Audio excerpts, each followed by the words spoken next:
Okay, we are live, and the purpose of this video, as the title suggests, is to deal with the subject of Bishul Nochrim and to provide what I think is probably a new approach, but it's certainly not an approach that will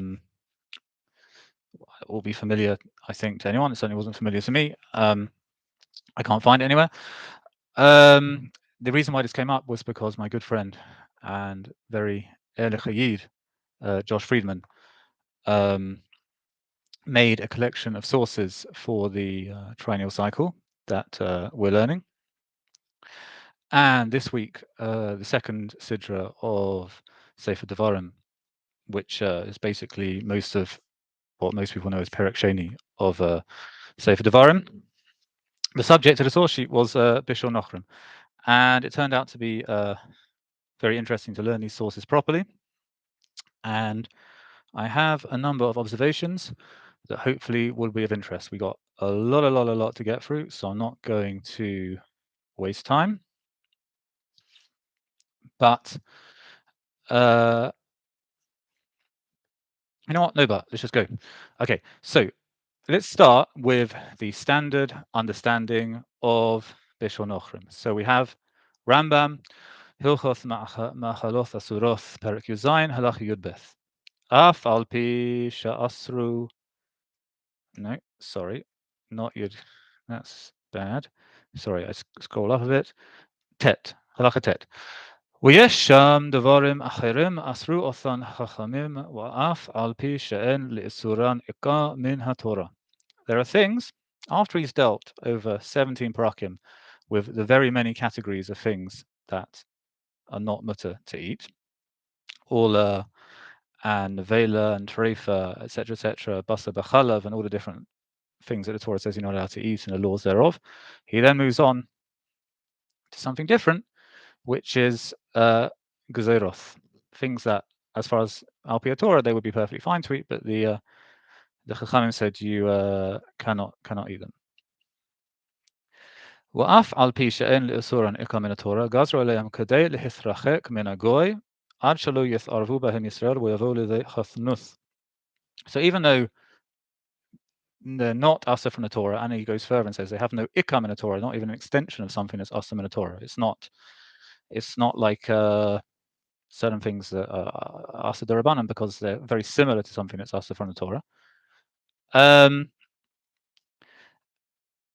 They're asa because they want to keep you from mingling with goyim, because ultimately mingling with goyim leads to marrying goyim.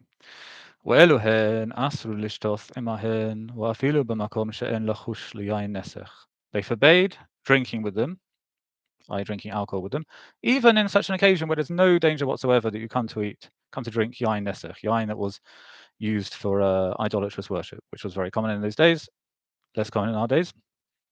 ואסרו לאכול פיתן או בשולהן ואפילו במקום שאין לחוש לגאוליהן. And they also forbade eating their bread or anything that they've cooked.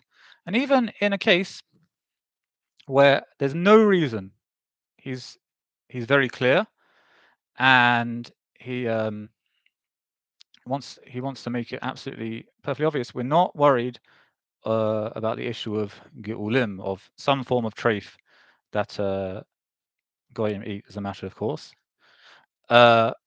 contaminating the food. So this is a standard understanding of Bishul Nochrim. It's what you're going to find Shulchan Aruch. It's what you're going to find in the Torah. Although, as we'll see, there's a slight difference in what the Torah says. And it's also what you'll find in any modern halacha manual or any modern description in the OU or Chabad. It really doesn't matter. Wherever you look around, this is what you're going to find. In this video, I'm going to take a look at the sources, and I'm going to argue three things. Number one, that this concept is a post-Tanaitic concept. It did not exist among the Tanaim. Or at the very least, the more moderate version of the thesis is it was not halacha mekubeles by the Tanaim. The second part of the thesis is that, the strong version, shall we say, is that it's specifically development of halacha in Bavel as opposed to Eretz Israel. And the third part of the thesis is that though this concept was recognized by Chachmei Eretz Israel in the periods of the Amoraim, it was not accepted, and that this non-acceptance of this concept extended all the way to the period of the Gaonim, which is what we're going to see right at the end when we turn to Sefer Chilukim. Rather, and here's the point, in Eretz Israel it was understood the whole issue that in normative halacha and the Talmud Bavli gets labeled under the concept of Bishul Nokrim, a gezerah to stop something else, is in fact simply an extension of the concept of you don't eat treif and you also don't eat things that could be treif. That is what I'm going to argue here. So the first thing is we're going to look at a sugya through the Mishnah and the Yerushalmi and the Bavli in Masechet Avodah Zarah. I very strongly recommend anyone who's got a lot of free time and you want to contribute something to the Jewish people, intensive study of Avodah Zarah, Masechet Avodah Zarah, could pay major dividends because it's a very interesting Masechta. It has, on the one hand, very, very practical and relevant halachos, and also it has a lot of material, we might call meta-halachic material, or material that illustrates all sorts of things about the history of halacha. And on top of that, it's extremely understudied from what we might call a critical academic perspective. So, for example, I'm learning at the moment Masechet Ma'asroth, and on that we have Professor Yehuda Felix Perish on the Yerushalmi, which is an incredibly good work. And we also have Professors Safrai and Safrai, their work Mishnah Eretz Israel, which deals with a number of Masechtas, including Masechet Ma'asroth.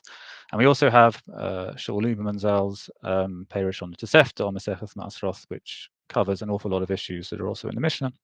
And so if you want to think about Girsas, or you want to think about learning this thing in a deep and intelligent way, you have these three amazing sources to look at, and really you're not going to discover anything that they haven't discovered. You can look at their different arguments and decide which are more reasonable in a particular case, but you're not going to discover anything new. This actually happened to me last week. I thought I had a great chiddush. I found this Girsa in a manuscript from the Cairo Geniza, which now you can look at online, and then I just discovered that all we had to do was open Felix and Safra, and they've already dealt with this whole issue, and which was, in one way good, because the hours of work that I spent working that out, it turns out I was mechuvan to the das of Professor Felix, but on the other hand, I could have just opened Professor Felix and saved myself a few hours. But Avodah Zarah is not like that. Avodah Zarah is a very, very understudied Masechta. I think there are probably fairly obvious reasons why.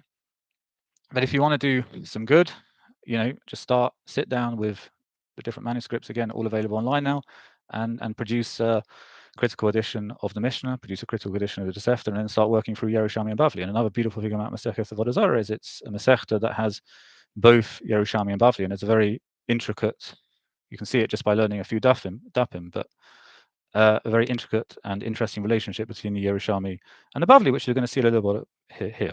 So, to return to our subject, if we are going to understand that there's a gezerah against eating bishul nochri, food that was cooked by a goy, and the purpose of this gezerah has got nothing to do with stopping you eating treif, because it applies specifically, so to speak, in occasions when there's no worry about eating treif.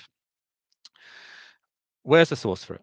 So the source for this claim is the Mishnah, Masechet Avodah Zarah, Perek Beth, Halacha Vav, which says as follows.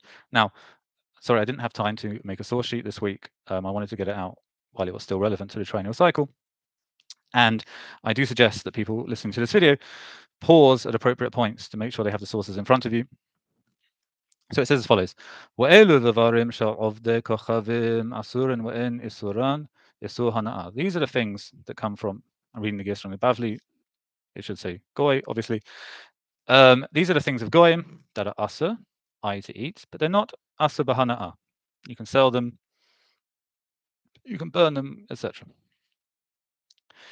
Chalav shechalavo goy we'en Yisrael ro'ehu. Milk that a goy milked, and there was no Jew to see him.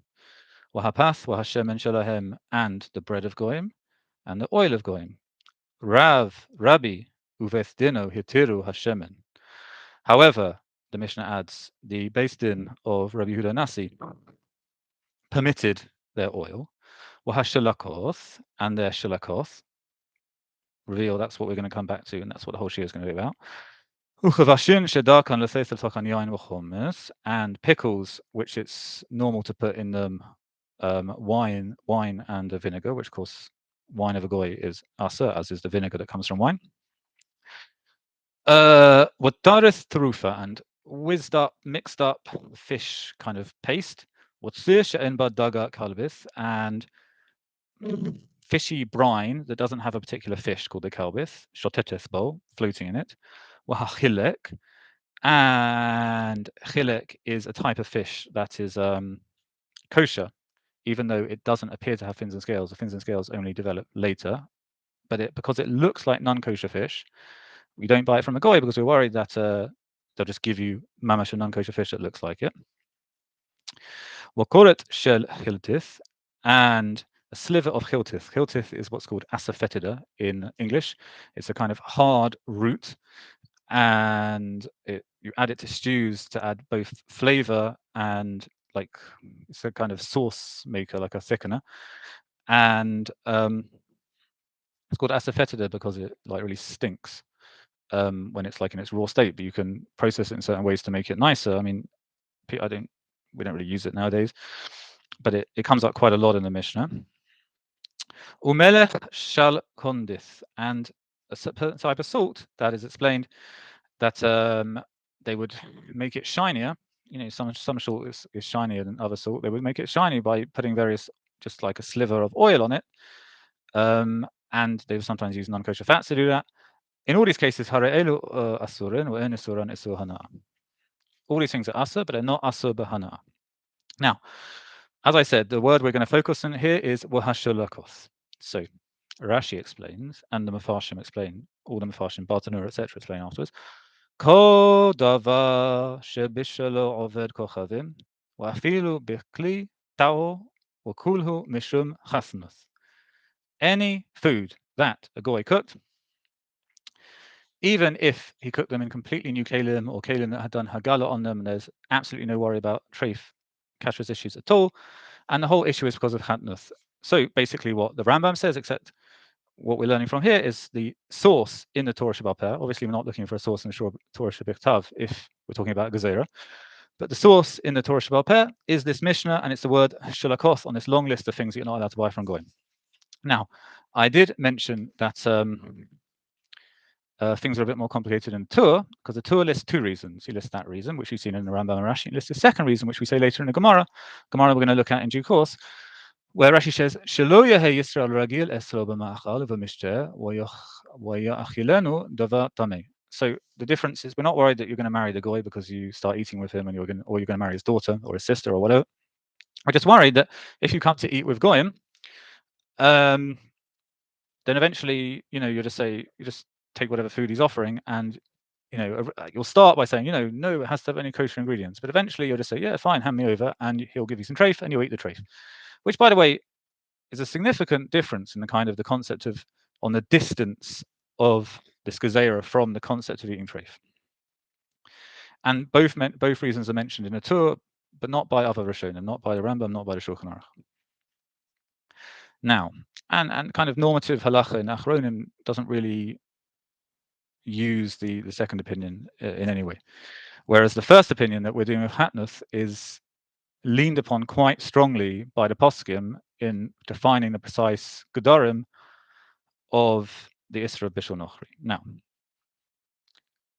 this whole gezerah, says Rashi, comes from one word in the Mishnah, wahashulakoth.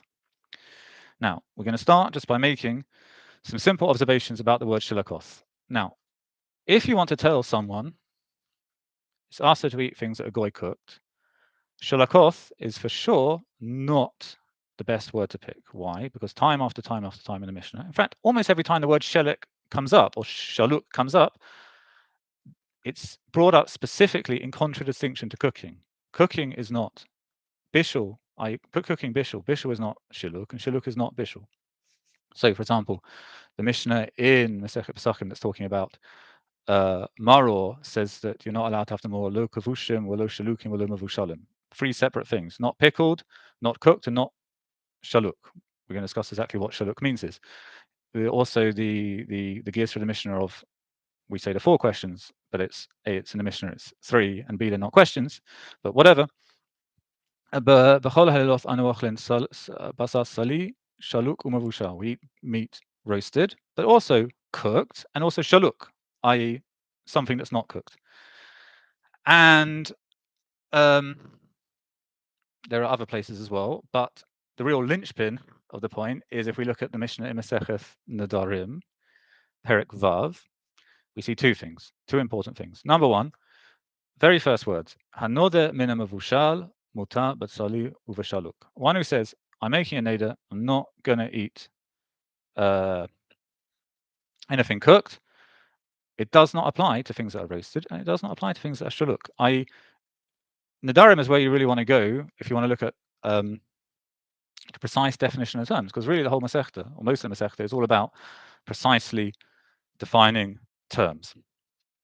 And we see there, as clear as day, as well as from all the other Mishnayot where they're brought in contradistinction to each other, something that shaluk is not mavushal. Something that was mavushal is not cooked, is not shaluk. Now, the Mishnah, 2 Mishnayot on, also mentions something interesting, which we're going to see. Mina kavush, this is Mishnah Gimel, eno aso ela kavush yarak. If you stam make a neder not to eat things that are kavush, pickled, mistam, you meant vegetable, you meant pickled carrots, you meant pickled cucumbers. But you didn't mean pickled beef. However, he says, kavush she'eni to'em, I'm not eating anything, I'm not going to taste anything that's kavush, asur b'chol kavushim, everything. Next one, min shaluk eno asur ela min shaluk shel basar. If you made a neder not to eat stam shaluk, you didn't specify, you just said stam shaluk, you're only asur in eating shaluk of meat. Stam, the word shaluk, refers to meat. Bear this in mind because it's going to be relevant to what we're going to see as we look at how the Yerushalmi, in particular, understands this Mishnah. However, he said shaluk she'eni to'em. I'm not eating anything that's shaluk. I'm not tasting anything that's shaluk. He uses a more specific lashon, asur b'chol shalakim. He's also asur in all shalakim, including shalakim of vegetables and other things, plant matter. Now, the question is, we've established that shaluk is not bishul and bishul is not shiluk. But what is shiluk? So that actually is not an easy question to answer. There is a sugya in Masechet Chulin in the Bavli that does seem to imply that things that are shaluk are more cooked than things that are merely mavushal. And if you look at Bartanura consistently, time after time after time, every time he has to explain the word shaluk in contradistinction to the word bishul, he always explains it that shaluk is more than bishul. And therefore, if that's what the Mishnah means, we would understand the Mishnah as talking about like stews, like things that are really, really cooked to smithereens and have got all smushy. However, those who have looked at every single instance of shiluk in the Tanaitic sources have generally come to the conclusion that in fact shiluk means boiling, and it wasn't considered by Chazal to be more than cooking, it was considered Chazal to be less than cooking. So the reason why if you make a neder against eating something cooked, it doesn't count with something shaluk, it's because shaluk is less than cooked. It doesn't meet the criteria of being cooked. There are those who say it means boiling, stama. There are those who say it means something, only a light kind of boiling, and there are those who say it means steaming specifically. Now, with that in mind, if the Mishnah, to return to our original point, if the Mishnah wanted to tell you there's a special gezerah against eating something that was cooked by a goy, and this gezerah has nothing particularly to do with kashrus, either according to Rashi on the Mishnah and basically almost all of the Mefarshim and Rishonim after him, it's a gezerah because of intermarriage, or because it's a kind of second order gezerah against coming to eat treif, then certainly, you could definitely have stated it a lot more clearly than just putting one item in a list of things that basically is a list of, as we saw when we went through it, a list of things that are suffix treif. So you've got one word in a list of things that are suffix treif, and that word, davka, doesn't mean things that are cooked. So it would be trivially, ridiculously easy to make this point in a better way, that there's this gezerah not to eat any food cooked by a goy, than to just stick the word shilakoth in this list. And we've actually, the ones towards the end of this list we explained already, but milk that was milked by a goy without a Jew overseeing it, the issue there is definitely one of contamination. It's machlokas in both Gemaras whether it's contamination of poison or it's contamination of treif milk, but the issue there is one of contamination. That's for sure.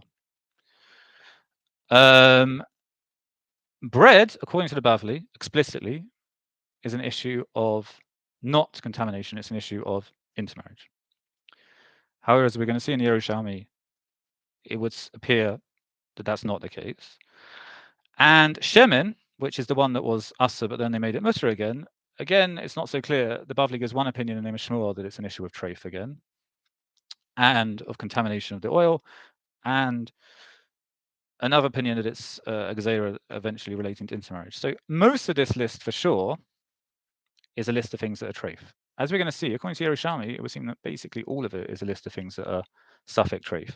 So to have a long list of things that are suffix treif and to stick a word in the middle of it that doesn't even mean something that's cooked is not the most obvious way to go about establishing that there's a special gezerah against eating food that was cooked by a goy.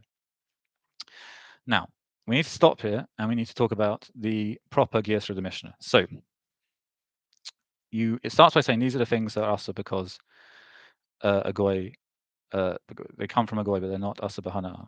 I do strongly recommend you have a text of the Mishnah in front of you, and your standard Mishnahs give the list as follows: milk, bread, oil, Rabbi and his based in permitted oil, shilakoth, and then all the other ones. However, that is the gears to the Mishnah in most, though not all kitvei yad of the Bavli, which you, if you don't know it already, there's an amazing website called Hachi Garsinan, where you can just search by the daf, search by the line in a daf, and it gives you all of the gears, not only access to the PDFs, but transcribed for you so you can copy and paste it. Unbelievable resource. That's the gears in most kitvei yad of the Bavli, but it's not the gears in any of the kitvei yad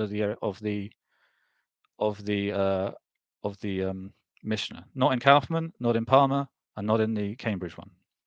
All of them put the word shilakoth before Rabbi Ubestino Hitiru Hashemin. So it goes milk, bread, oil, shilakoth. Rebbein is based in permitted oil, and then it goes on the long list of all the other ones. And that's also the case in the Girsa of the Mishnah in Ketav Yad Leiden of the Yerushalmi, which is the only Ketav Yad we have of Avodah Zarah, and also a lot of other Masechtas too, of the Yerushalmi. And the real clincher is, it's also the order of the Seder of the Gemara in the Yerushalmi itself. So the Yerushalmi the section that deals with Shilakoth that we're going to see in short order, comes before the whole section about Rebbe and his Beis Din and their permitting of Shemen Shel Goyim, and the whole sugya, which is fascinating sugya in itself, of why are they allowed to do that in the first place. So what's going on with this Mishnah? The order we have in the Bavli, and the printed text in the Bavli and in printed text of the Mishnah from today, would seem to be more logical. It mentions oil, and then it mentions that oil is naturally, even though it's asa, it's mutter, and then it goes on to list the other things. Clearly the more correct gear, so what's the logic behind it? Well, the answer is it's not really a logic behind it. We actually get here a very interesting glimpse into the historical process of the composition of the Mishnah. So the Mishnah, as an oral text, went through processes of re-editing, and it's very hard with an oral text to get insight into this process of re-editing, but here we get one. And the basic point is, if Rebbe and his Beis Din permitted Shemen Shel Goyim, that must have happened right mamash about the time that the Mishnah was redacted. Why? Because who redacted the Mishnah? Rebbe. So what you have here is a list of things, a kind of halacha kaduma. It doesn't have to be so kadum, just more kadum, in which it gives a list of things that are asa. And then at the end of that list of things that are asa, it mentions that Rebbe permitted one of the things on those lists. And why does it do that? Because the principle of these kind of final edits to the Mishnah, last minute edits to the Mishnah, if you will, was to change the text as little as possible. So what they could have done, the simplest thing, is just cross out Shemin from the list. Boom. If it's mudder, it's mudder. But they didn't do that. They didn't want to tamper with the kind of nearly redacted version of the Mishnah. But on the other hand, they didn't want to leave the Mishnah saying something is asa when we've now decided it's mutter. So they stick at the, not in the middle of the Mishnah, but at the end of that Mishnah, to tell you that actually it's mutter, but with tampering with the pre-redacted version of the Mishnah as little as possible, which tells you something important. If they were putting it at the end of the Mishnah, then that tells you that this bit, which is in the middle of your Mishnah, is actually the end of the Mishnah. So what we have is two collections of halachot. The first one deals with general categories of things: milk, bread, oil, shulakoth. And the second one deals with much more kind of niche practical questions that come up. So look, I was in the shuk and there's a guy selling fish thing and he says the fish are kosher, can I buy it? Or he's cutting up asafetida and he has to use, I didn't even mention this at the beginning. He has to use a very sharp knife to cut it. And I see that he also uses a sharp knife to cut all sorts of other things. Can I buy it? And, there's a shiny salt and it kind of smells a bit of fat. Can I buy that? And the answer in all these cases is no, you can't buy it because maybe it's treif. So we got two separate categories, the big kind of staples of the diet and specific foods, specific kind of niche cultural foods. And one of those things is shulakoth. And as we said, shulakoth means, well, as we said, it's not completely clear, but we're going to run with the explanation that it means things. It refers to things that are boiled, probably not things that are boiled all that much. So a kind of ordinary boiled beetroot or an ordinary boiled carrot. And so therefore, what has the Mishnah told you? The Mishnah has told you that along with milk that didn't have hashgacha, and along with their bread, you also are not allowed to buy their shilakoth. They're also not allowed to buy their boiled carrots and boiled potatoes. Now, not potatoes, whatever, other vegetables. Now, it's possible to argue from what we said so far that there's a kol v'chomer from that. If you can't even buy a boiled beetroot from a goy, kol v'chomer, you can't buy, a rigatoni arrabbiata, which for sure you don't know what's gone in that. You might have a havamina that you can just buy like a boiled carrot from him because it looks clean enough. So, and that kol v'chomer I think works and I think is true, but it fits perfectly with the whole thesis that I'm going to try and develop over the rest of this video, which is that from the perspective of the Tannaitic sources and also from the perspective of the dominant tendency within the Yerushalmi as well, this whole issue is an issue of suffix treif. It's not an issue of some gezerah that has nothing to do with treif. Now, as we said before, this whole shia comes from a source collection that my friend Josh put together, and on the second Sidrah of Sefer Devarim. So those who've looked at those sources will know exactly why this is relevant. Those who have not looked at those sources will be, well, why is this relevant? Because I just opened Perek 2 of Devarim, and it's all about you can't attack Moab and you can't attack Ammon, and what's that got to do with anything? So the answer is the answer is in the passage that follows. It has to do with the instructions they're given. What instructions they're given to when they interact with Esav, which is that don't touch any of their stuff. This land doesn't belong to you. I didn't give it to you. I gave it to the sons of Esav. And even food and stuff, you can't raid them, you can't loot them. Pay fair and square. Their stuff belongs to them. You want some, you pay for it.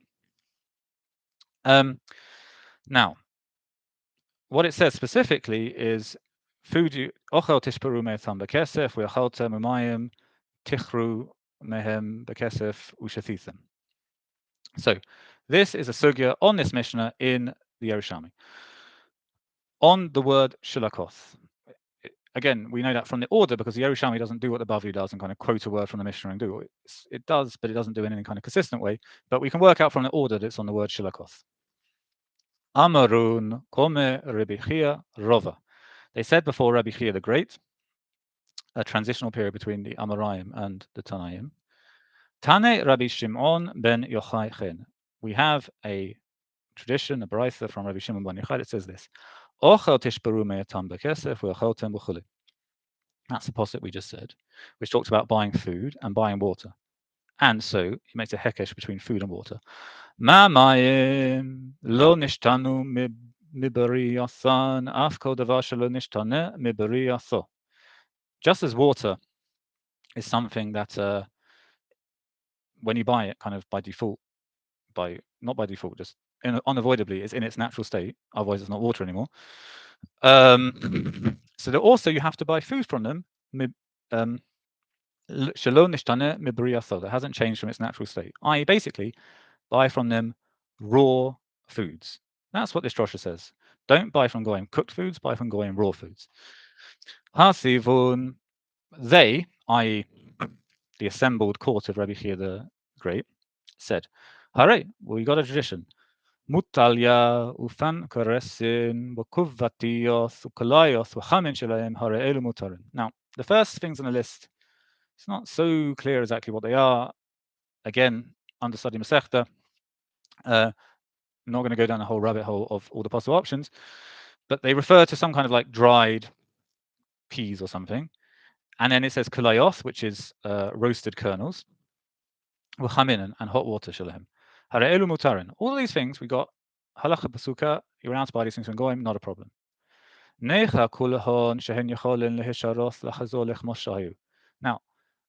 all of them on the list, except one thing, as we're going to see, you can kind of, in the case of hot water, obviously you can just let it cool down. But in the other ones, it seems that you can soak them in water, and that's why it would appear to be we're talking about some kind of dried thing. You can soak them in water and they return to their original state. But kalayos, lama. How can you explain if you have this drosha of Rabbi Shimon that has to be foods in a natural raw state, like analogous to water? How can you square that with the accepted halacha that we can buy grain kernels from roasted grain from a goy? Now, it goes on. Rabbi Yossi, Rabbi Bun, B'Shem Rav. Rabbi Yossi, Rabbi Bun, a relatively late Amora, in the name of Rav. Note, a Babylonian Amora. Rabbi Yossi, Rabbi Bun is an Eretz Yisrael Amora. In fact, Rabbi Bun was from Katzrin, where I'm making this video. He says as follows: Kol ochel shehu ne'echol kamoth shehu kachai ein bo mishum b'shulei goyim. Now, any food that can be eaten raw, the whole issa of b'shulei goyim doesn't apply. Now, if you look in any standard, if you look in the Rambam, the Shulchan Aruch, doesn't matter where, that's halacha, that's normative halacha. It's what the Bavli says, as we're going to see in a short order. But the question is, what is it doing here? Because if there's any food in the world that you can't eat high, it's wheat and barley grains. If you kind of think about Western cuisine, not even just Western cuisine, a lot of world cuisine, pasta, pizza, bread, dumplings, knedlach, etc., matzah, it's all basically a way of taking wheat, which is a high starch, high energy thing, and turning it into something edible. Everything we do to wheat starts with a premise that it's really not very edible stuff. And you can make it edible by boiling it. That's the simplest way, but it's not great if you've ever had boiled wheat. Don't recommend it on its own, for sure. But for sure, raw wheat is just not edible. You're not going to feel remotely well from eating a plate of raw wheat. So, how on earth is this an answer to the question? Now, the answer to this is as follows.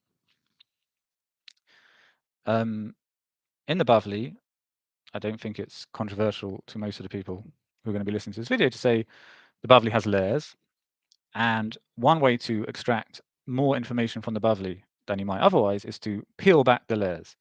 So you look at the Stama'itic layer, and then you look at these kind of the layers that the Stama'itic layer is drawing from, and you can separate them into different layers, and you can see that something that's presented in a certain way by the pattern of the sugya, you can rearrange it in chronological order and see a different story of the development of the halakha. Now,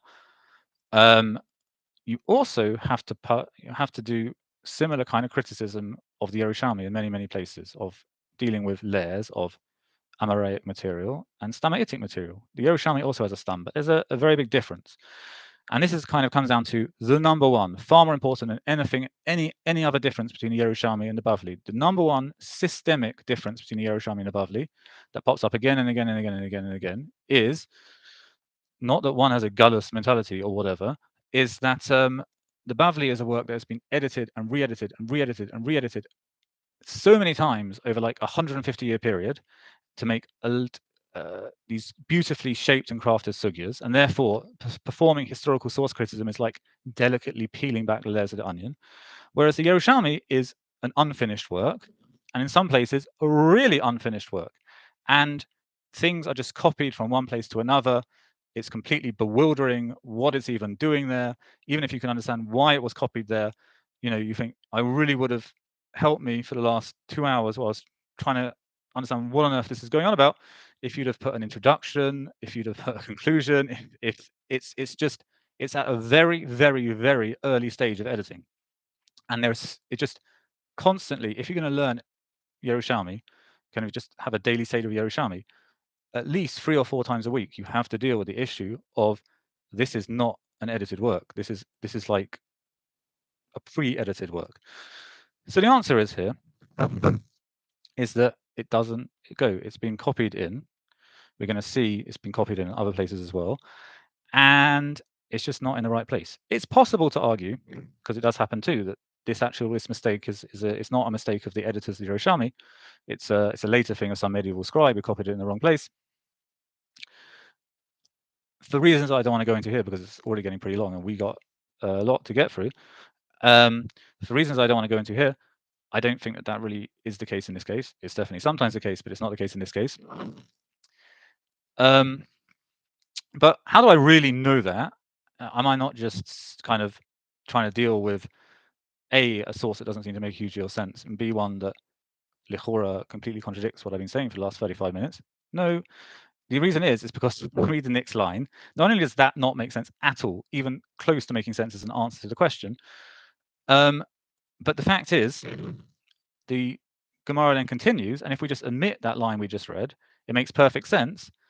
And what it makes perfect sense of saying clearly assumes that line wasn't in there. So it says as follows: Ma makayim Rabbi Chia rova ochel tishbrumitam. Now, if Rabbi Chia rejects this whole drasha of comparing water to food, and just as you can buy water from a goy and that's an unaltered natural product, so you can also only buy other unaltered natural products, and he rejected that. Why? Because we can buy roasted wheat from them. What does he do with that pasuk then? So the point is clearly this is an unanswered question. I.e., as far as Rabbi Chia is concerned, yes, thank you, you've told me a drasha from Rabbi Shimon. That's nice, but it's not the halacha. I reject it. So what does he do with the drasha? So it says, we really got to go faster. He'echalatho shibato im haya kasher lecha ba'ochel teshabaro im la hachre ala kesef amrin ken hawa Rabbi Yonathan Navid kach hawa ba'nashrav alil lekatha hawa mashallach leikrin de'in asa dayan deyasam or dayan de'armana yishkach apin mafayasa. So what does that all mean? He translates the pasuk in a completely different way, unrelated way, and he says, with food you shall placate him. If it's hard upon you with food, then you placate him with money. And then it talks about Rabbi Yonathan, and when an important lichora Roman judge or something would come to town, he would like send him a nice food parcel, and therefore when the din of a yathom or a widow came before him, he would the guy would like be nice about it and help him out. Fine. But the point is, in from our subject, what happened? We brought this drasha of Rabbi Shimon on the posuk from our Sidrah of Ochel tishperumetem bekesef v'acholtem. And what did the Yerushalmi do? The Yerushalmi said, no, that's not how the halacha works. We got a list of things that are mutter to buy from goyim. We got a list of things that are asur to buy from goyim. You suggested a general rule, which is raw materials only. It fits ish, but it doesn't really fit because roasted kernels you can buy from goyim, not a problem. Now let's look at the version of the sugya in the Bavli. So it takes the words of Wahashalakos and it continues as follows. This is Masechet Amud Lamed Zayin Amud Beth. Menahani mele Amar Rabbi Chia Ba'abba Amar Rabbi Yochanan Amar Korah Ochel Bakesef Tashbireni Wa'achalti Umayim Bakesef Titen Li Washathithi. So this is not exactly the same pasuk, but it's what instead of what Hashem says to Am Yisrael, it's what Am Yisrael says to Esav. Ma mayim shelo nishtanu af ochel shelo nishtanu. Now, and the Bavli goes as follows: Ela me'ata hitin wa'asan kalayoth hani meli da asurin. So it asks exactly the same question as Yerushalmi asked, except again because the Bavli is a much more edited work, it kind of is going to spell it out in a much more developed way. If you hold that this is the rule, then roasted kernel should be asa. Wachitema hachanami wahatanya. If you want to say, yeah, fine, well, great, they're asa then. Well, no, they're not asa because we got a writer that says they're not asa. Ella. So the Gemara kind of brings the drosha, but in a new form. Kamayim, ma mayim shelo nishtanu miberiothan, af ochel shelo nishtanu miberiotho. So it adds the words. Originally it says nishtana, and now it says nishtana miberiotho. Now, note that the only kasha, not the first kasha, the first and last, the conclusive kasha of the Yerushalmi on this drasha was based on specifically nishtana mibriatho, and Kalayas doesn't pass that test, i.e. it's something that is changed from its briatho, but you're still allowed to buy it. Now here, Kalayas was brought as an example, as not fitting the first rule of pashut nishtana, i.e. it is nishtana, but you can still buy it. But it seems to be that it satisfies the second rule, which is that it's nishtana, but not mibriathan. So there's a very clear difference in the technical drasha here of the Bavli and the Yerushalmi. Now, there are a number of different options. One is that maybe actually the Yerushalmi shouldn't have the word briatho. That's quite a likely copyist error from someone more familiar with the Bavli than the Yerushalmi, who's copying the Yerushalmi. But the argument against it is the Yerushalmi version does seem to make more sense because Kalayos, roasted kernels are changed from non-roasted kernels in every respect, like their taste, their edibility, their color, etc., except for their shape. So unless you want to say briatho means shape, and only shape, then the version of Yerushalmi makes more sense. In any case, the Bavli then says, well, but that rule also doesn't work. Flour, ground wheat. Hachanami da asurin. If you want to say, yeah, okay, fine, that's the rule, so you don't buy flour from a goy. Well, wrong, because flour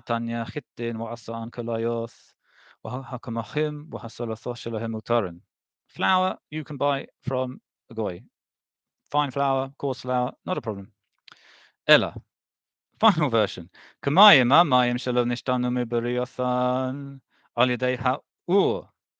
Just as water hasn't been changed from its briatho by means of fire. So,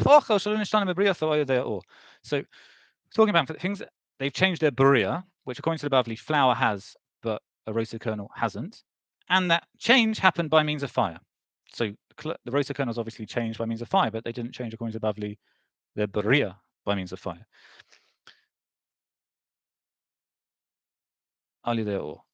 Midi or kathiv. And the Gemara asks, well, what? Sorry, fine, you've refined the rule twice now, so it fits the source material, but it doesn't fit your other source material. Where does your pasuk talk about fire? Okay, so the Gemara gives up and it says, "Ela midirabanan ukra asmachta ba'ama." No, it's a gezerah derabanan that you can't eat these things shalakoth, and the whole drasha is just an asmachta. Don't pay too much attention to it. And then the Gemara then continues. It brings one version from Surah, the Kula that we all know and which we just saw copied and pasted into this sugya in the Yerushalmi.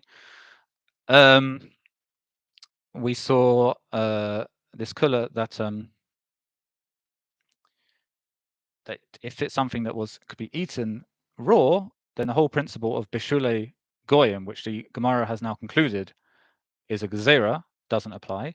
And a version from Pumpaditha, which says that if it's not something that's Rui La'aloth ala Shulchan Shel HaMelech and Lelefeth is a pat, then it also doesn't apply.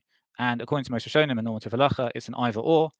Anything you can eat raw, so carrots, for example, no problem, Bishul Nachri. Anything that's like too cheap to go on the king's table, also no problem, Bishul Nachri.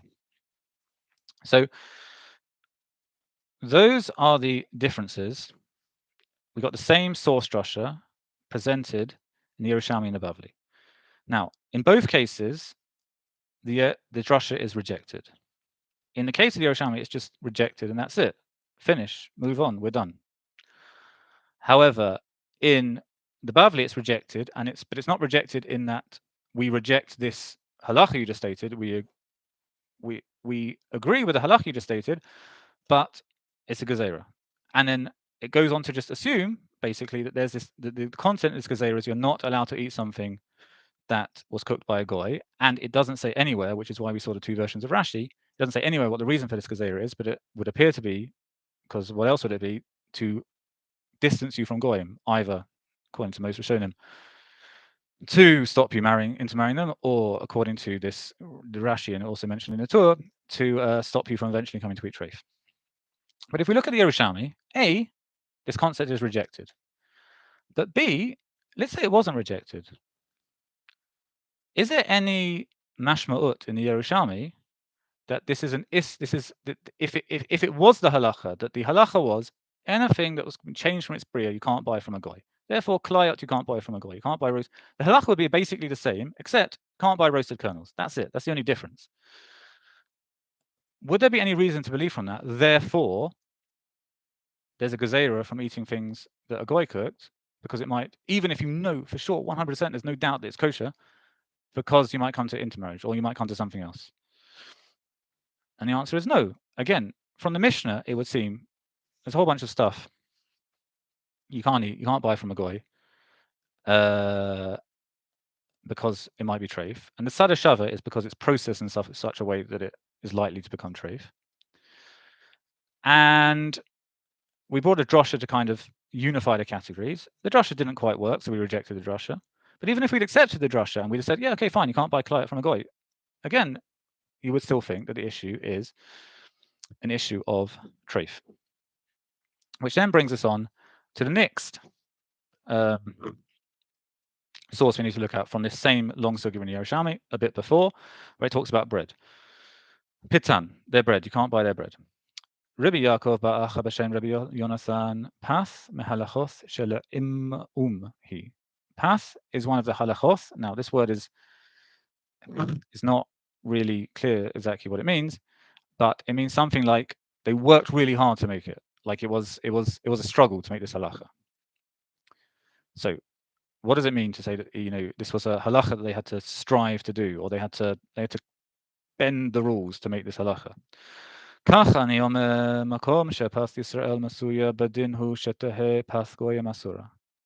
I might want to say, the Gemara is going to reject, the Yerushalmi is going to reject this in due course, but you might want to say, a place where there's not Jewish bread, it's logical that goyish bread should be, a place where there is Jewish bread, it's logical that the goyish bread should be asa. And they bent the rules, or they made a particular point of, or this translation says they obfuscated, whatever, I don't know. They stretched their sinews to permit it. Or maybe it's different. Maybe we're talking about a place where there's no Jewish bread, and therefore it's logical that goyish bread should be mutter. And they strived to say, no, even so it's logical that it should be mutter, it's asr. Amar Rabbi Mana. Rabbi Mana says, there's this concept of like stretching every sinew to make things to kind of change the halacha against logic. Does that apply to making things asr? I.e., no, don't do that. That's not a normal, nice, reasonable thing to do, to like take things that should be mutter and make them asr. Could make all sorts of comments, but won't. Ufas. Now, and then he says, or the Gemara says in his name, Ufas, or the Gemara doesn't say his name. Again, you could argue it all sorts of different ways. Ufas lo katavshile goyim. Is bread not like basically a cooked dish of the goyim? Kach anu omerim. Makom she'ein tavshile Yisrael masuyim bedinhu she'hei tavshile goyim mutarin. And are we going to say that, just like you said before, so we rejected the one that like it's logical that it should be mutter, and they made it asa, and then we're rejecting it for like two reasons. First of all, you don't do that to make an issa, but second of all, are we going to say that in a place where it's hard to buy cooked dish from Jews, therefore it's logical that the tavshil of a goy should be mutter? Makom she'en path Yisrael masuya, but din hu shetahei path goy masura. Not like either reductions we said before. In a place where you can't buy Jewish bread, it's logical that goyish bread should still be asa. Ve'imamu aleha v'tiruha, and they strove to make it mutter, so people don't die. Rabbanim dekaiser and b'shem Rabbi Yaakov ba'acha k'divrei mishu mati u'bivad min palate. The Rabbanim of Kazaria say in the name of Rabbi Yaakov ba'acha, the halacha is like the permissive opinion, as long as you buy it from a baker, not from a private individual. Now, we're going to remember that when we get to Sefer Chilukin. The point is, it's logical that the bread of a goy, even when you can't buy the bread of a Jew, should be asa. But in order to preserve Jewish life, the people shouldn't starve, they permitted goyish bread under such a circumstance. Now, you might say, well, okay, you're trying to tell me that the Yerushalmi says that tavshile goyim are mutter. I'm not saying that for sure. You're trying to tell me there's no special gezerah according to the Yerushalmi, but didn't the Yerushalmi just say tavshile goyim are asa and just take it as like the most obvious thing in the world, and you can like draw conclusions from that? Well, yes, it did, and that's true, and it is. But again, just start thinking questions. If we're talking about gezerahs, what does it mean to say, if we understand like the Bavli, that bread is asa because of chatnas, what does it mean to say it's logical or it's not logical that it should be asa or mutter in this situation or in that situation? It's a gezerah, it's not a gezerah. You make a gezerah and you shape a gezerah like you want to do. It's the logic should go basically on what's most likely to lead to intermarriage, yes, and what's not likely to. What does it really mean to say it's logical that? What does it mean to say it's logical even in a place where you can't buy Jewish bread? It's logical that you shouldn't be able to buy goyish bread, because goyish bread is basically like a goyish tavshil. Well, again, I think the answer is actually obvious when you just take the Yerushalmi on its own terms, rather than trying to explain the Bavli Yerushalmi according to the Bavli, which is what the Pnei Moshe does on the sugya, as you can see for yourself, if you're so minded. It's logical. We know for sure that tavshil of a goy is asa. Why is tavshil of a goy asa? Well, because the goyim eat treif. Goyim eat treif. That's just a big fact. Go talk to any goy. They eat treif. They eat a lot of treif. And you know what? Probably, according to most understanding, it's not even a problem that they eat treif. It's fine. Go and eat your treif. Okay, some kind of disagree and say, no, it's disgusting that they eat treif, and really they shouldn't. But screw them. But El Kapanim, goyim eat treif. Why is it logical? Why is it just so self-evident that you can't just go and buy a penne pomodoro from a goy? Well, because it's treif. It's almost certainly treif. And pat, why is pat like a tavshul of a goy? Because also their pat is also like to be treif. Their ovens are treif. They use treif fat all the time. Goyim eat a lot of treif. And even though it's the case that there's a certain likelihood, it doesn't have to be incredibly likely, as we saw from the other examples of the Mishnah. They're not, the whole point about these examples of the Mishnah are not things that are vadai treif. They're things that could be treif, that could well be treif. There's a reasonable chance they're treif. So it's logical you can't eat it because it's treif. And they said, because there's a high chance that the bread of a goy is treif, we permitted it in occasions when it's mamash chaya nefesh, which we're going to see from the Sefer Chilukin, He literally says, and it's very clear. He's taking this directly from the Yerushalmi. This is their understanding of Yerushalmi. It means you didn't eat for 2 days. Okay, so the whole heta of, which is a whole machlokas acharonim, about the original understanding of the Yerushalmi, of the Chachmei Eretz Yisrael, I should say, was that when we say when Jewish bread is not available, we literally mean you haven't eaten for 2 days. Now you can go eat. Now you can go eat goyish bread, even though there's a chance it's treif. And as the Yerushalmi adds at the end, as only from a Jewish baker, which also the Sefer Chilukim is going to bring.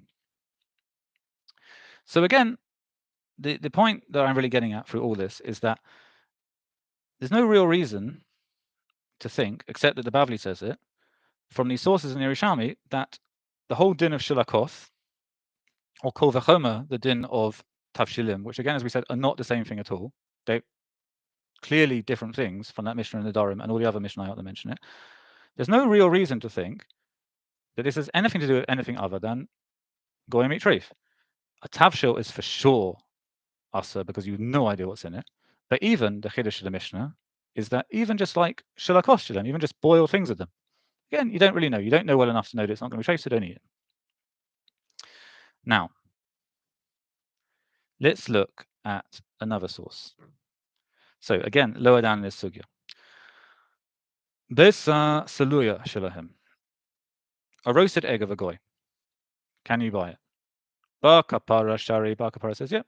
Chizkiya asa. He says no. So again, if we want to understand these sources like the Bavli understands it, this is basically a machlukas about either can you eat a raw egg, and therefore is it okay, or is a roasted egg something a king might eat? But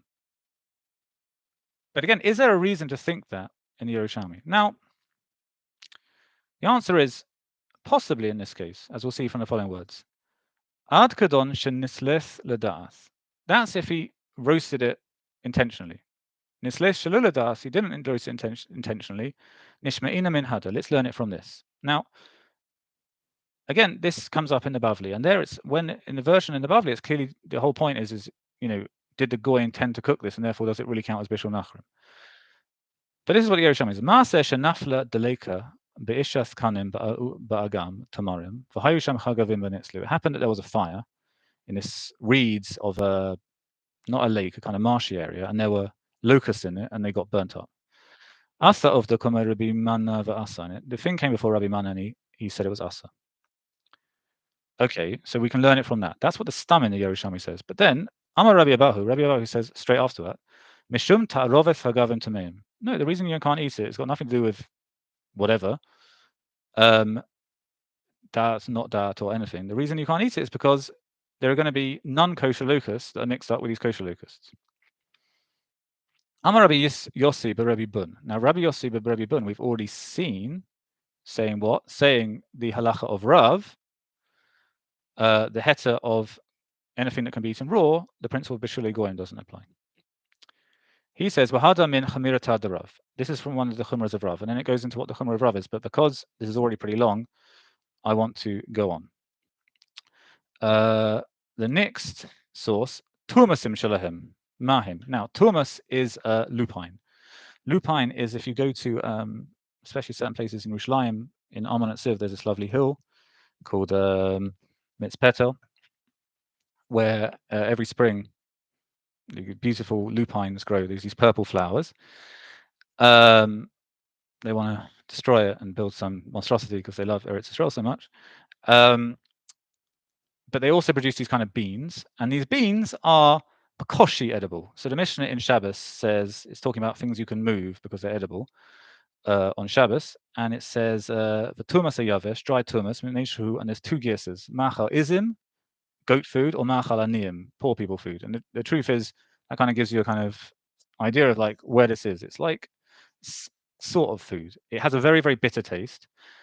You wouldn't want to eat it. You have to soak it for a long time and then boil it for a long time. Not only would you not want to eat it because it tastes disgusting, but you would actually get quite ill if you ate it in an unprocessed form. The bitter stuff is a kind of mild poison. But if you process it, you can kind of eat it, and it kind of makes a sort of inferior version of hummus. So what about their tumas? Rabbi Oseh Ganiva Matir. Rabbi says it's fine. Ganiva says it's not fine. Amar Rabbi, ani zaken v'hu zaken, ani alatha libi le'asor v'hu alatha dato latir. So we're both chachamim.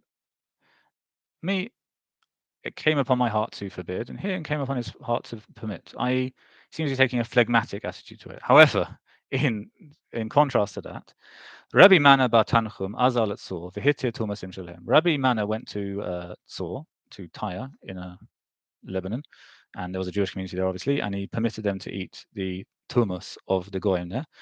Rabbi Chia bar Ba azal at Tzor v'ashchach Rabbi Mana bar Tanchum shehitir tumasim shalem. So Rabbi Chia bar Ba went and he found this out.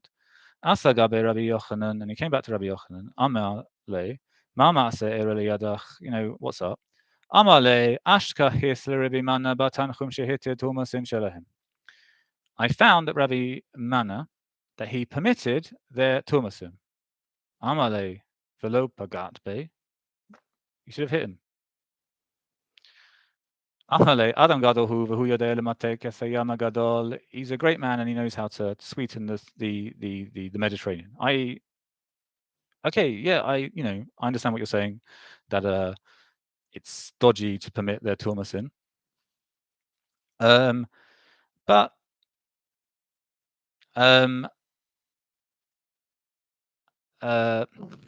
he's a big Talmud Chacham. So, I didn't hit him. And it kind of goes on talking about that. But again, the point is what are we talking about? Again, from the perspective of the Yerushalmi, what does this really mean? So again, you can learn it through the kulas. You could say, okay, let's learn it the Bavli way, which is that there's a gezerah bishul goyim, cause lichora intermarriage or something. And what we really want to understand is either can tumasim be eaten raw, in which case they should be mutter. For mishum bishul goyim, the answer is no.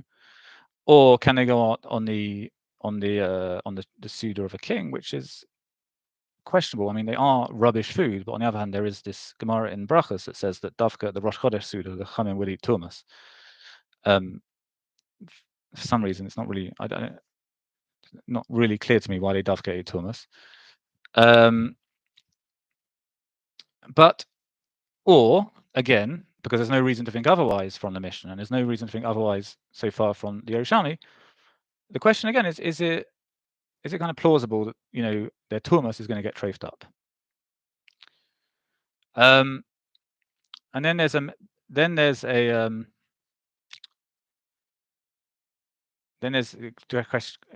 question of chalut, and chalut it permits, and it says, why is chalut different from tumasim? And it says, well, because chalut doesn't have to be cooked with fire, whereas tumasim do have to be cooked with fire. So again, if the issue is bishul, I mean, if it's not cooked with fire, why should it really be a problem in the first place? So again, lichora, the issue is one is more likely to be traced up by the other words. One is more likely to be traced up than the other one. And then the final one we have is as follows. And now here is where we really get the second place where you get a clear case of something that the Yerushalmi is understanding Bishul Nochrim in basically the same way the Bavli understands it. Hawaranas en bo mishum bishul egoim. Some food called harawanas is no problem bishul egoim. We also in bo mishum eruv tavshilin. You can use it for eruv tavshilin. Rabbi Baba Shem, Rabbi Atai Matisa in bo mishum bishul egoim. We also in bo mishum eruv tavshilin. Same thing. Rabbi Yossi be Rabbi Bun b'Shem Rav Huna. Now we already saw Rabbi Yossi be Rabbi Bun bring this same halacha that we're going to see now in the name of Rav, Babylonian Amora, and now he's bringing the name of Rav Huna, Babylonian Amora.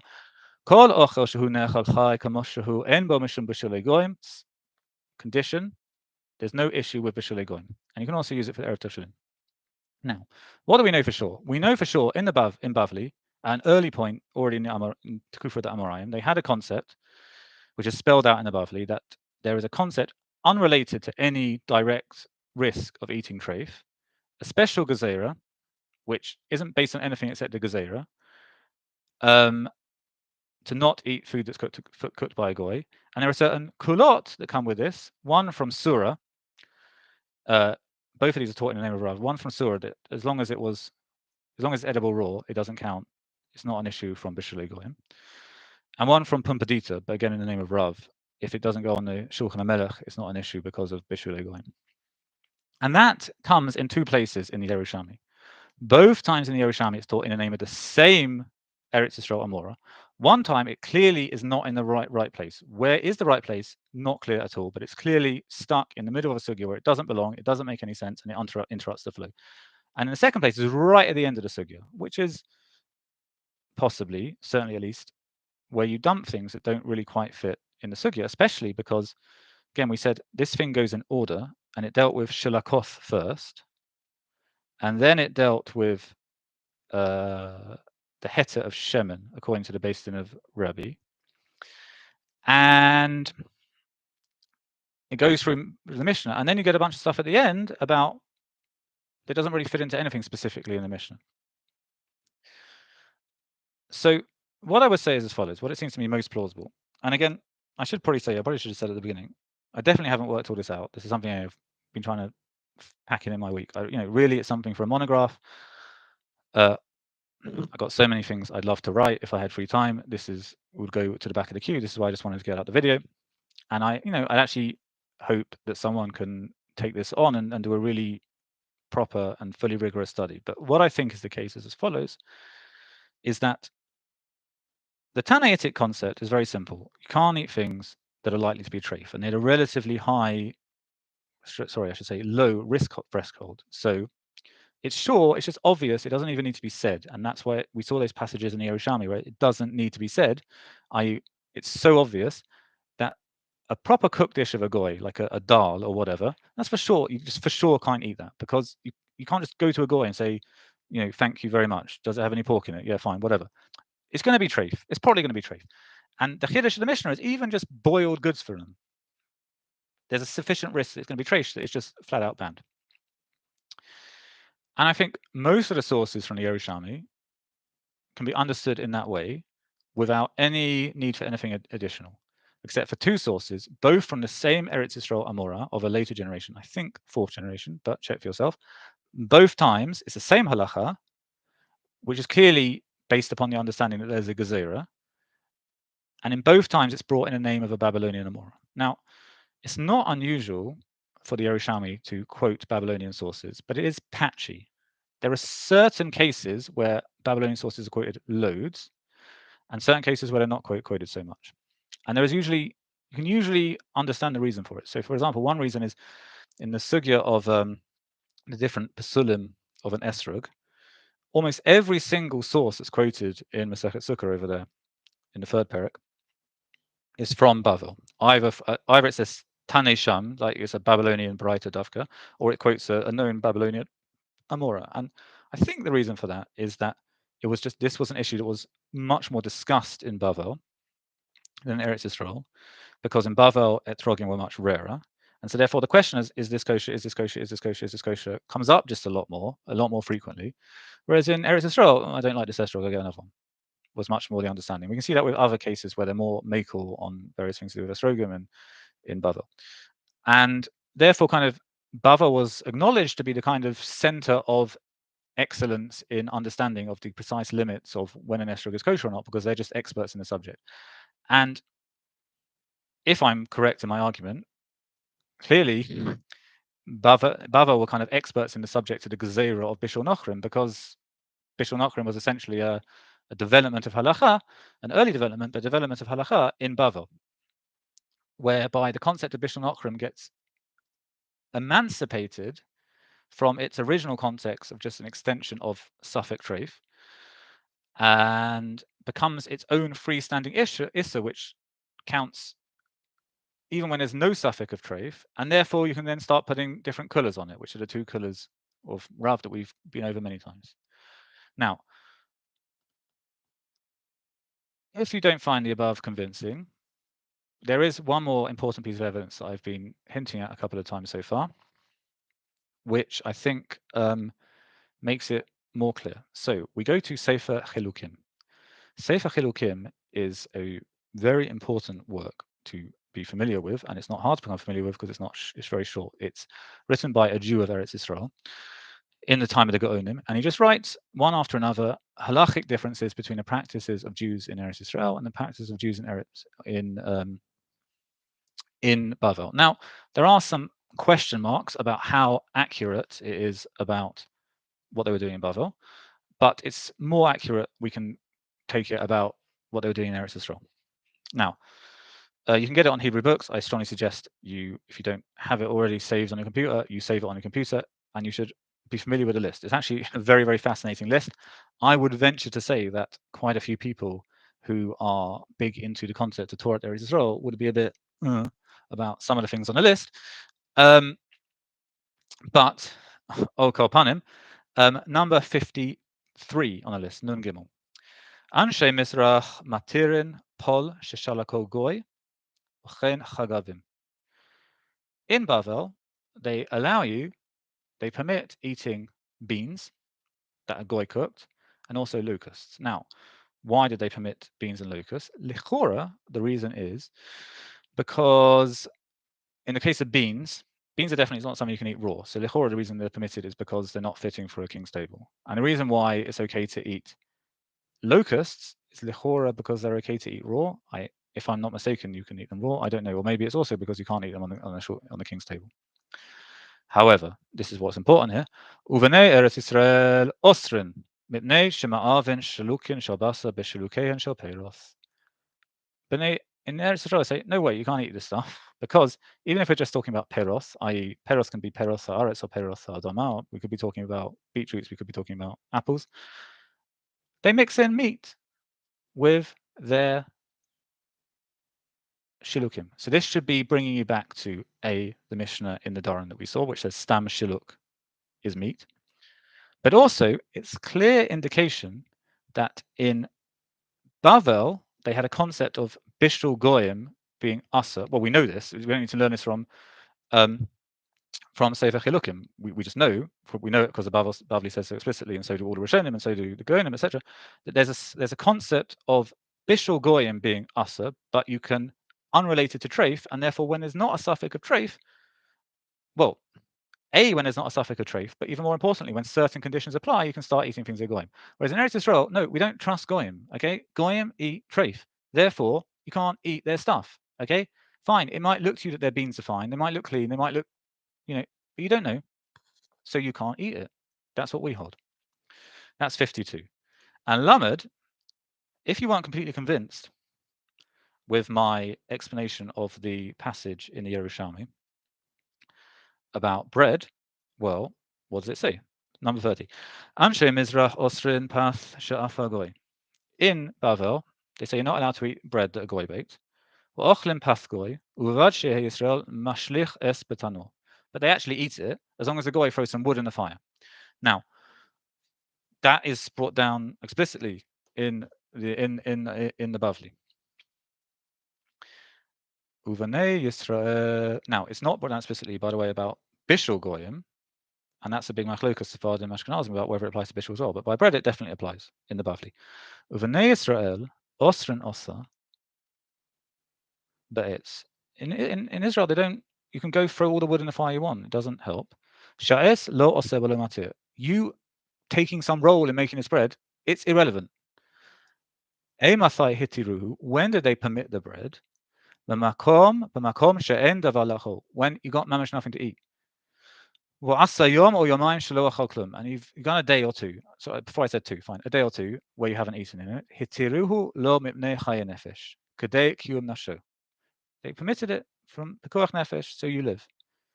Uvovad min apalter shelo nichnas basar b'chanutho miyamav. And as long as you buy it from a baker, that never a baker's shop, no meat ever came into his kitchen. So you can't buy it from a goy because he has meat in his kitchen, obviously. But you can buy it from a goy baker because a bakery can be kind of assumed to not have it. And even though it's like a tafshil, now if you look at that and you look at the Bavli, it's so clear. It couldn't be more clear that he has that whole passage in the Yerushalmi before, and he's almost just kind of copying it out in a slightly different order. And he's clearly got the Yerushalmi right in front of his mind, if not in front of his eyes, when he's writing down this practice of Bnei Eretz Yisrael. And what is he saying? He's saying it doesn't help to throw eights. What's that got to do with anything? Maybe he knows the Bavli, and he just doesn't rate this concept. Maybe he actually genuinely doesn't really understand like what are you even trying to achieve with this. But either way, he's doesn't help. It's just you do what you want, throw wood all day long, but it's a waste of time, because the issue is what? The issue is treif, and therefore A is only permitted in really extreme circumstances. So by the way, the whole heter that some people rely on, that you can eat, in England we had king's milk. You can eat the bread of a goy when Jewish bread is not available. According to this, it really is just you've got the heter all wrong. Unless you're a very unusual person in United Kingdom or out in the sticks in America, this really doesn't apply to you. It only applies to you if you've got mamash nothing to eat. And it was permitted that, and even though it's permitted, and this is actually interesting because it kind of touches on all kinds of concepts of pikuach nefesh, even though it's permitted because of pikuach nefesh, it's still not permitted from a private goy, because there's a relatively higher chance that this bread is treifed up. It's only permitted from a baker where there's a relatively low chance. In normal circumstances, we say even from the baker, you can't buy it. But when it's mamash, you haven't eaten for a day, then the tiny risk that the baker's bread is treif is we kind of, as the Gemara says, we strive, we're imamim to be matter this against logic. So with all that said, what would I say? What is the Torah Eretz Israel perspective on this? I would say basically they were extremely, extremely fussy about treif. It's really as simple as that. They were very, very Haredi, you could say, about the concept of treif, and they just banned a lot of stuff that Goya made. Basically anything processed in any way, with the exception of kalayoth, as we saw from the Yerushalmi, because they were worried about treif, and they made one exception with bread. If you've got no bread and you haven't eaten for a day or two, then you can buy bread from a non-Jewish baker. Whereas in Bavel, they had a very different concept, which is that there is a separate thing, unrelated to the direct concept of eating treif, of not eating cooked food from a goy, and then it takes off a kind of life on its own. And actually, the alleged source of this shulakoth is kind of very different from the actual eventual target of the halacha, because the halacha davka targets things that are rui to go on the shulchan of a melech, and shilek is kind of actually not really something that's rui to go on the shulchan of a melech. How do we know that? Because we got the Mishnah in Brachos that says that Rabbi Akiva says that afilu achar shalak v'hu mazono mevarech ala acharav shalosh brachos, which means that shilek is kind of a low kind of a food. It's like much lower than bread. It's like, it says afilu because it's like, this is like, it's not like eating tumas, I don't think, which is like really bad, but it's like, it's cheap. It's like pleb food. It's not a full meal, etc. Even so, the Mishnah is saying even shelik, whereas the halacha of Bavel eventually kind of comes out to kind of say davka not shelik. We're davka talking here about more posh foods. Now, this brings me to Shulchan Aruch Yoredea Kuf Yud Gimel. So here the Ramah says as follows. Now, I think this might be quite surprising to some people. ומותר לאכול אפונים כלויים של עובד כוכבים, וכן הקטניות שקורן ערבשים כלויים. דאינן עולם על שולחן של מלאכים, וכן נהגו בהם התה, אם לא במקום שנהגו למשוח המחבס בחלב, שאז נוהגים בהם איסור. So you can buy their dried peas, roasted peas I should say, and some sort of beans that they call avashim, as long as they don't grease the pan with chelev. You don't have to worry about their pots and pans. Shel oved kochavim, of a goy. The staman einam b'nei yoman, because most pans are not b'nei yoman. I mean, yeah, fine, it's true. They use their pans to cook treif all day long, and zayg isn't to them. But but mostly, most pans are not ben yoman. Some are, but most are not. Any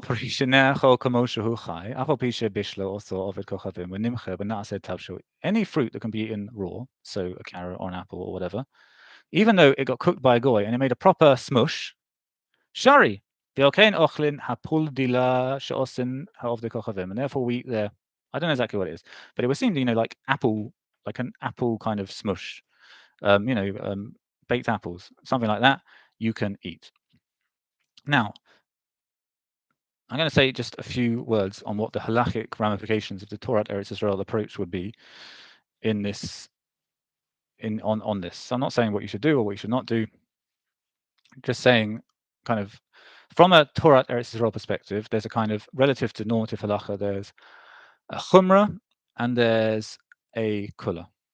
The chumrah is that this kind of thing that's on the books here, that's on the official halachic books, that you've got relatively high latitude to eat stuff cooked by a goy, as long as it meets certain criteria. Specifically, it can be eaten raw, or it's not roi shulchan melech, and you're not dafka sure that they're trafing it up.